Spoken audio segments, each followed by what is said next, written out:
Was Mikel Arteta too conservative against Manchester City? That's the question, but the tactical answers aren't that simple. Let's begin with Arteta's intentions behind the lineup.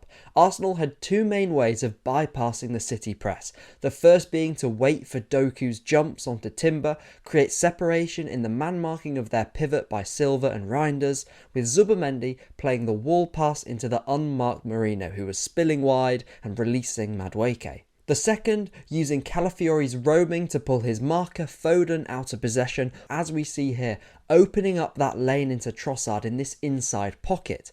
Eze is a clear improvement for me on Merino and Trossard's roles that we see here in possession. He has the pocket movement, the ability to release runners at a variety of angles, to get the most out of Calafiori's freedom, to offer a probing in-behind threat to a Man City backline who weren't moved around enough for me, and essentially cash in on more of these moments where Arsenal broke the press.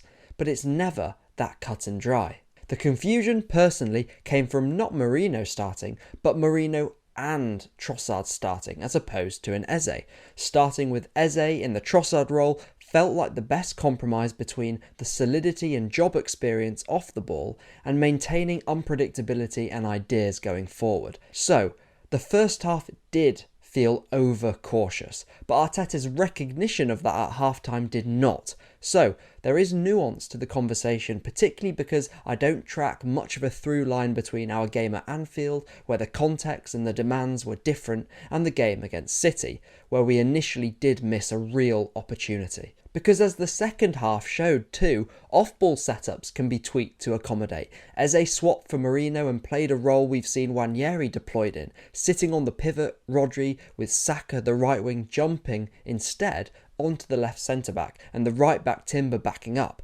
With all things being equal, Madueke doesn't have his knee issue and he stays on, switching to the left to give us that stretching, those 1v1s, that foil for Calafiori, whilst accommodating Eze and Saka on the other side. The stage, though, was left for Martinelli to lock eyes with Eze, a connection that feels really profitable for me, and to make that diagonal dart that is so hard to control when it begins more centrally. The pass, touch and the finish save some blushes, but also show a future compromise potentially for Arteta. For more in-depth Arsenal analysis, head on over to the Harvey Gratian YouTube channel.